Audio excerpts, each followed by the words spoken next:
copains, ça y est, on est parti. Pas un pet devant, 2 nœuds, mais bon, c'est pas grave. En moteur, on va avancer. Il faut qu'on avance, il faut qu'on fuit cette tempête qui arrive des Baléares. Là, on est en train de passer le Cap Béar. Bah, c'est un cap, hein. Ça, tu passes un cap. Donc ça, en face, c'est le Cap Béar, le premier cap français qu'on va contourner. Et après, on va arriver au Cap Creus.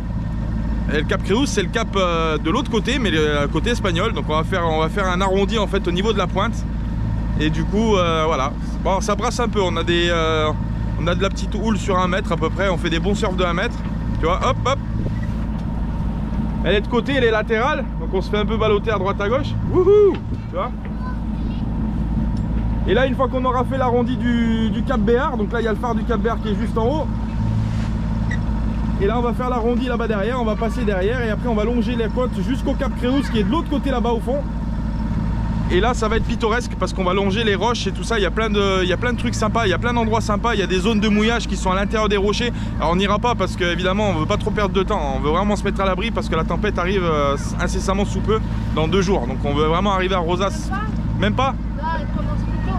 Elle commence plus tôt, ouais. Ouais, elle commence plus tôt dans le vert et après d'un coup c'est rouge. Voilà pourquoi on a décidé de passer le cap aujourd'hui. On devait rester normalement 1 journée de plus à Coulure au mouillage, mais du coup on a décidé d'avancer parce qu'on s'est dit c'est pas la peine. Si on reste là-bas trop longtemps on va se faire piéger et on n'avait pas envie de rester bloqué à Port-Vendre ou à Port-Vendre ou à Cerbère ou peu importe. Donc voilà, donc là c'est parti, on va passer le Cap Béar, ça y est, on voit les pointes des rochers qui sont juste là. Et nous on contourne et on va en face là-bas, c'est parti, on va changer de cap.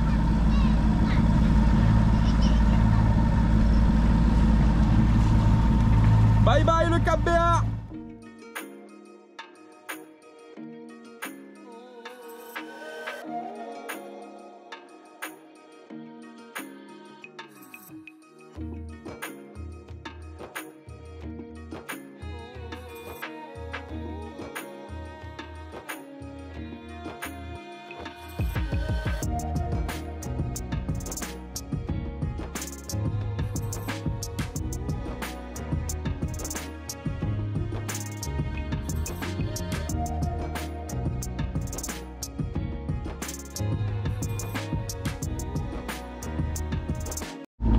Et ça y est, on hisse le drapeau de courtoisie d'Espagne.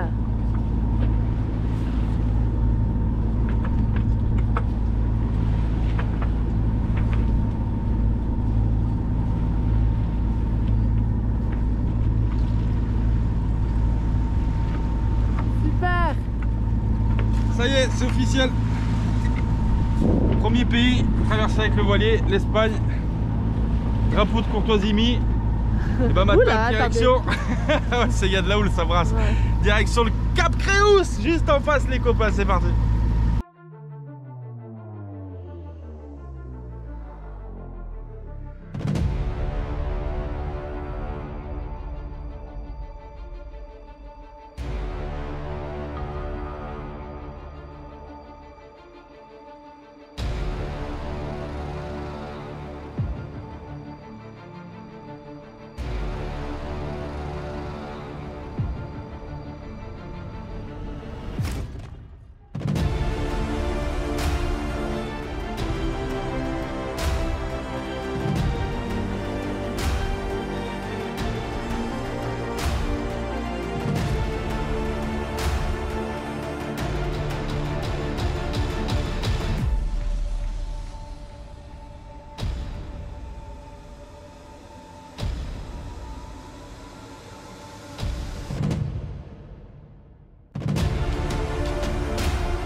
repas et j'ai senti une odeur de gasoil, donc mon chéri il l'a vérifié. Et bien on a une fuite de gasoil. Première péripétie du voyage. Ouais. On espère arriver jusqu'à Rosas. Normalement on va arriver, c'est qu'une petite fuite. Je sais pas si c'est une rondelle ou on va regarder. Ouais. Il y a du liquide, du gasoil quand tu l'essuies sur le bloc là. Au bout d'un moment avec les vibrations il revient. Donc est-ce que ça vient de là, est-ce que ça vient de plus loin, je sais pas. Je sais pas, mais on regardera quand on s'arrêtera au port. Mécanique. Et puis ben regardez. Toujours pas de vent. Et c'est tout plat. On dirait qu'on est sur un lac.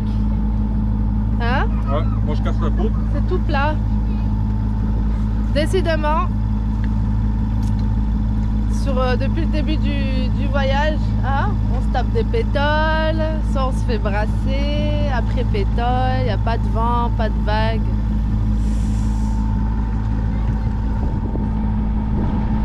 C'est tout lisse. Regardez, je dirais pas qu'on est sur un lac.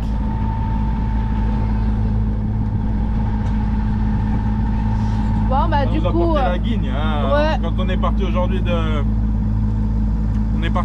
Collioure, on a eu 2 appels sur la VHF pour des pannes pour avarie moteur. Et du coup on croise les doigts qu'on soit pas en problème moteur. Normalement non. Ouais. C'est une petite fuite, c'est une rondelle ou un collier qui est mal serré, une merde, mais bon le problème des fuites de gasoil c'est chiant à trouver. C'est pas grave, mais c'est chiant à trouver. Donc bah voilà, quelque chose qui se rajoute sur la liste, ça tombe bien, il va avoir un mauvais temps pendant 4-5 jours, donc de toute façon... Ouais, on va être immobilisé pendant presque une semaine. Hein. C'est limite si je peux prendre mon rendez-vous peut-être pour mon contrôle, suite à mes opérations. Mais ouais. Bon. On verra. Mécanique. Ah oui, un souci par jour, minimum. Minimum. Avec hein. Bah ouais. Non c'est pas très grave mais bon c'est chiant. Bon allez, bisous. C'est tout plat, c'est tout calme. On va se baigner Mina. Ouais c'est ça, il fait trop froid encore. Il y a le monstre du Loch Ness là-bas. Ouais. Je fais le mangeon. On va le mangeon, on va faire des steaks nous. Bon allez, bisous. Ça y est. Rosas c'est juste derrière, on est en train d'arriver au port à bon port. Au port à bon port c'est bien, ça me plaît. Voilà, on va aller se caler là-bas, on va faire un appel radio pour pouvoir rentrer, se garer à l'intérieur. Et puis plein de choses à faire hein, les copains. Du repos déjà, une bonne nuit de sommeil, tu vois. Et puis de la mécanique, et puis plein de choses à faire. Et puis on va en profiter pour sortir aussi, mettre le pied à terre, ça fait un moment qu'on n'est pas sorti. On a des poubelles de partout sur le bateau, du coup on les accroche sur les filières en attendant de mettre pied à terre pour pouvoir aller jeter tout ça. Ouais, j'ai la IGAS qui s'affole parce qu'il y a plein de bateaux dans tous les sens ici dans le petit golfe de Rosas et du coup faut faire gaffe. Mais bon, la plupart sont à l'ancre déjà, ils sont en train de pêcher. Alors. Voilà les copains, eh ben, allez, on vous dit à tout à l'heure quand on est amarré au joli port de Rosas.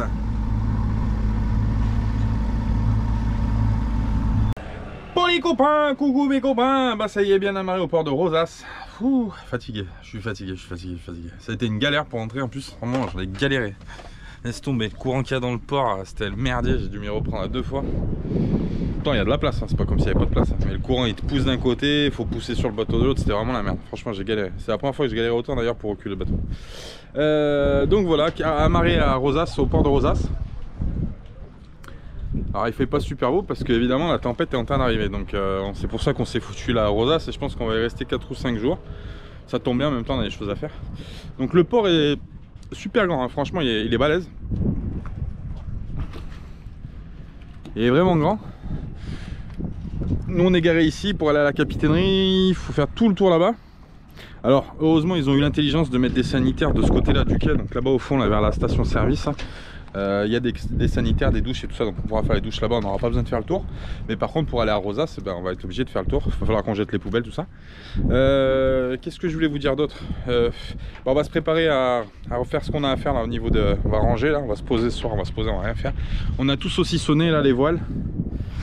la grande voile, on a viré tout ce qu'il y avait à virer et on a attaché tout ce qu'il y avait à attacher, surtout parce que là ça va souffler vraiment fort.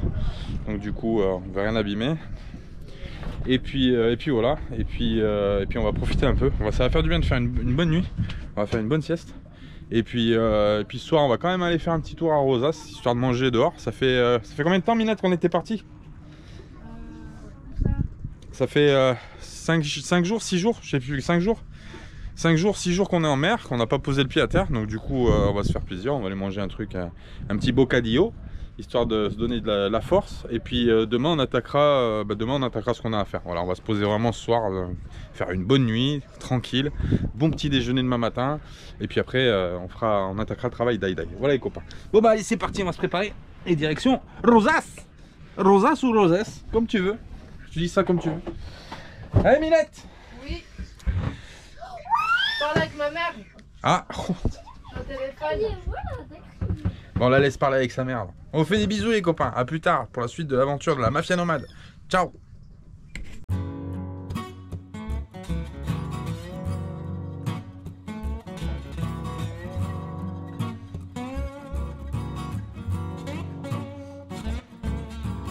Et bonjour les copains, toujours au port de Rosas ce matin, session bricolage. Oui, vous vous rappelez, vous avez vu plus tôt dans la vidéo, petite fuite de gasoil. Alors il va falloir trouver d'où ça vient.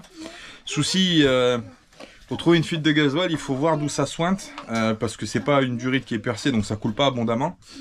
Et ça peut ruisseler de très très loin, donc c'est vraiment galère. J'avais mis sur une voiture, j'avais mis une semaine à trouver la panne de gasoil. C'était une petite rondelle à 3 balles de merde qui m'avait fait chier pendant presque une semaine pour trouver la panne, donc c'était vraiment galère. Donc là j'espère que je vais pas m'embêter comme ça. On va déjà premièrement, je vais commencer par nettoyer le moteur. Je vais mettre la lumière, hop, parce que du coup on verra peut-être pas. Si, c'est bon. Voilà, donc la fuite, moi je la vois sointée d'ici. Je vais montrer avec le doigt l'autre fois. Alors le souci c'est qu'il faut tout nettoyer vraiment parce qu'il est devenu gras du coup le moteur. Il y a tout plein de trucs qui a coulé dessus. Et en dessous on voit bien qu'il y a du gasoil dans l'eau en dessous du moteur. Donc c'est bien une fuite de gasoil, il n'y a pas grand chose. Mais voilà, ça sent et il faut trouver d'où ça vient. Donc le but du jeu dans un premier temps c'est de nettoyer bien propre le moteur avec de l'eau chaude et un petit peu de liquide vaisselle pour le dégraisser. Et puis après on va démarrer le moteur et puis on va essayer de trouver d'où vient la fuite une fois qu'il sera nickel. Et comme ça on essaiera de passer le doigt pour voir où c'est qu'on sent du gras. Pas évident parce que je vous dis une fuite de gasoil ça peut venir je sais pas de là et ça peut ruisseler etc. Le long du bloc, donc c'est pas facile à trouver. Mais bon on va le faire, de toute façon il n'y a pas le choix. Donc il faut qu'on trouve. Bah c'est parti les copains, allez on va sortir les armes et puis on va commencer à dégraisser le moteur. Allez.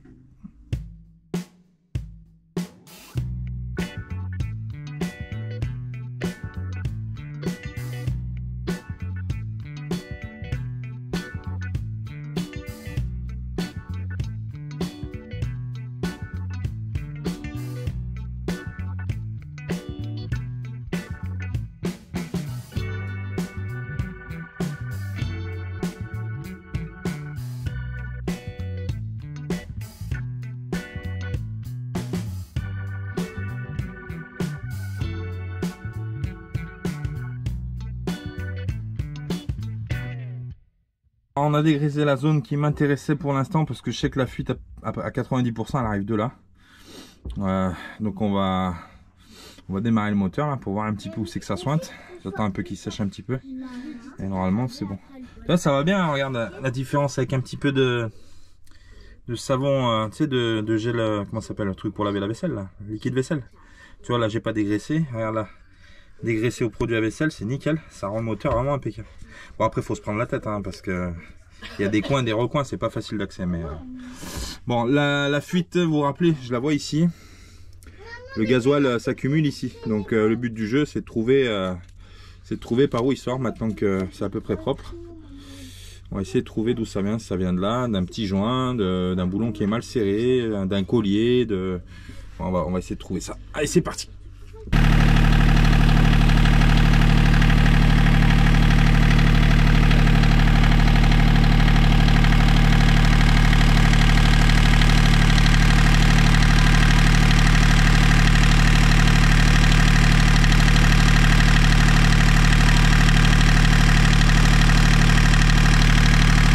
Copains, ben voilà, le gasoil est revenu, tu vois. Donc j'ai bien une fuite ici, à mon avis, il y a de grandes chances que ça vienne ici de la petite purge, la petite vis de purge. Du coup, on va changer le joint déjà, première chose. On va démonter là, on va changer le joint, on va renettoyer et puis on va voir si ça refuit. Puis on va refaire un coup de serrage boulon. Et injecteur, je pense pas. Non, ça coule pas. Non, j'ai pas de fuite au niveau des injecteurs. Donc ça vient bien à mon avis de la vis de purge ici. On va changer le petit joint en cuivre ici, on va démonter, rechanger le joint et puis voilà, puis on va refaire un petit contrôle pour voir si ça vient de là ou pas. Parce que tu vois, regarde, ça a rempli encore de nouveau. Hein. Tu vois, j'ai les doigts tout gras là. Donc c'est bien du gasoil. Et à mon avis, ça vient d'ici. Allez, c'est parti, on va changer ça les copains et puis on reteste, c'est parti.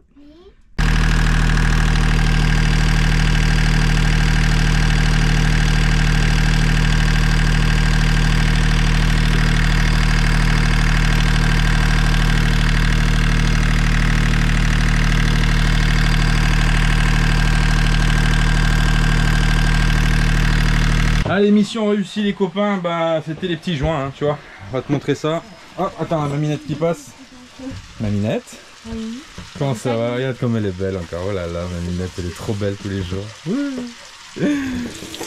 Bon voilà, c'était les petits joints. Alors lui non, lui il est pas bon.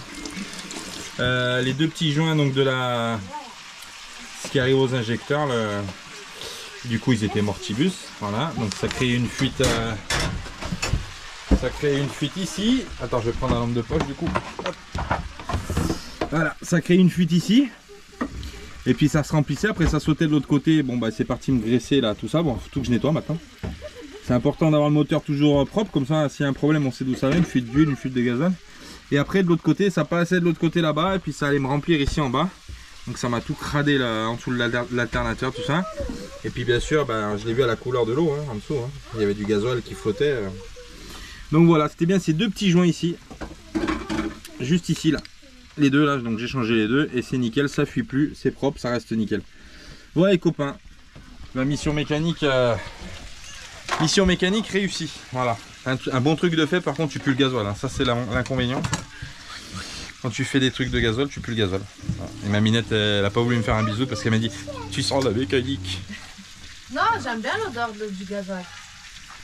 Tu veux que je prenne une douche de gasoil? Ça n'a rien à voir, moi j'aime bien. Oh non, vous allez avoir une douche de gasoil, là, je vais tuer tous les poux que j'ai dans ma tête. Non, sérieux, ça me dérange pas, j'aime bien. Ah, pourquoi tu me fais pas des bisous? Bah si, je t'en fais. Vas-y, fais-moi un câlin, fais voir. Oh là là, c'est beau l'amour. Bon voilà, la Minette, pendant que je travaillais, elle travaille aussi. Elle a fait l'école aux enfants et puis maintenant elle s'attelle à faire la... Qu'est-ce que tu nous fais de bon, Minette? Ça sent bon là. Ah, les poivrons, on fait le feu. La Minette est en train de faire une petite salade. Salade chaude de poivrons. Impeccable. Voilà. Bon voilà, on va manger un morceau et puis après je vais nettoyer du coup le moteur. Puis après à la douche. Là. Faut nettoyer tout ce bazar là. Faut que ça nickel crame. Et après à la douche parce que j'ai les doigts qui puent le gasoil. Ouais. C'est ce que je voulais, oui. Bon les copains, sinon Rosas, ils avaient annoncé grosse tempête, et du coup ça a dû changer parce que du coup il fait super beau à Rosas, il n'y a pas un pic de vent, un petit peu de vent mais pas beaucoup. Alors du coup on va refaire point météo ce soir, savoir quand c'est qu'on part, si on quitte Rosas ou si on fait comme on avait prévu, on reste 5 jours, 6 jours ici à Rosas. Il y a le carnaval, on ne savait pas. On avait reçu des messages sur Instagram, il y a le carnaval à CGS en dessous de Barcelone. Et je dis on peut y aller, ça peut être sympa. Et du coup en fait le carnaval commence demain à Rosas. Alors du coup on va faire le carnaval de Rosas, c'est juste à côté du port. La grande avenue qu'il y a, l'avenue Catalunya qui est juste qui longe le port jusqu'au centre-ville. Du coup ça va être pas mal, on va passer un bon petit moment sympathique, je pense. Voilà. Mais avant ça, il faudra faire un nettoyage moteur, les courses aussi, il faut qu'on aille au Caprabo, il y a un Caprabo qui est juste là-bas. Caprabo c'est un petit magasin comme Carrefour. Il faut faire les courses, le plein de gasoil. Avec la chasse qu'on a, en espérant qu'on ait du vent. Puis qu'on est parti, on n'a pas eu de vent. Ouais. Mais tu m'as moi, c'est pas grave. Bah oui. Hein, c'est l'essentiel.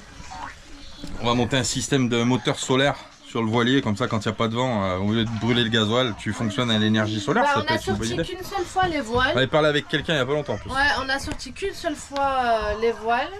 Non, deux fois. Deux fois, ouais. Deux fois les voiles. 3 fois. 3 fois. 3 fois. 3 fois, on les a sortis à Port-la-Nouvelle aussi, mais on s'est fait rafaler à 25-30 nœuds, du coup on les a rangés. Voilà. Là, Et de face. Et de face, dans la gueule comme ça. Quand, en général, quand le vent est prêt, il faut zigzaguer. Comment ça fait, Minette, quand t'as le vent de face? Comment ça? Regardez comme elle est belle. Regarde tu vois les effets spéciaux. Regarde-moi, Minette. Et bah ça y est, on l'attendait, elle est arrivée, elle est en train d'arriver. Allez, mon cousin, en train de bouger dans tous les sens de partout. On a la tempête qui monte des Baléares, ça y est, on la prend dans la gueule. Enfin, c'est le début, ça, c'est pas le pire. Hein. Et du coup, c'est en train de se démonter un peu, la mer de l'autre côté du port est en train de se former. Ah, donc on avait vu juste. Ah, au large. Au large, c'est rouge, noir. Noir, il y a des points qui sont noirs. C'est noir, c'est plus de 45 nœuds, 50 nœuds. 50 nœuds à 100 km/h de vent. Commence à être costaud là. Donc voilà, ben voilà, on va remplir en eau. Là on est en train de remplir en eau parce qu'on n'avait plus d'eau. Après on va partir faire des courses. On a tout réglé le problème moteur. Là on a nettoyé la cale, tout ça, j'ai nettoyé la cale bien propre. Donc voilà, on a vérifié les amarres. Et puis maintenant on va baisser la tête et puis on va attendre que ça passe. Mais je te dis que ça commence à remuer dans le port. Hein. Elle nous arrive dessus là. Là on a déjà 30 nœuds là, rien qu'au port. Je n'ose même pas imaginer au large. Ça souffle de fou. C'est la valse des mâts là. Regarde ça, les bateaux. On dirait des lowriders. Ça souffle de fou. J'ai immobilisé l'éolienne. Pour pas qu'elle tourne, qu'elle fasse du bruit de fou. Et franchement là ça souffle fort. On entend siffler, c'est impressionnant. Je sais pas si vous l'entendrez à la caméra, on entend siffler les mâts. Quand l'air il se compresse en fait autour qui passe, on entend c'est vraiment impressionnant. Et ça tangue, hein, ça tangue sec. Hein.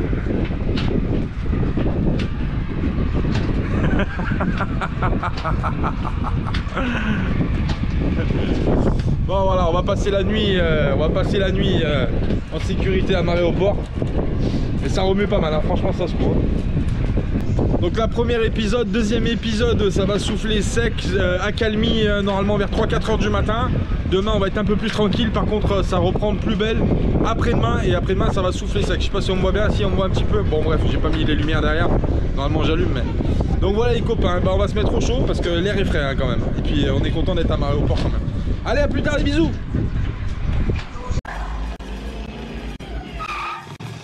Doc, reculez un peu, la route est trop courte pour atteindre 88 miles à l'heure. La route? Là où on va, on n'a pas besoin de route.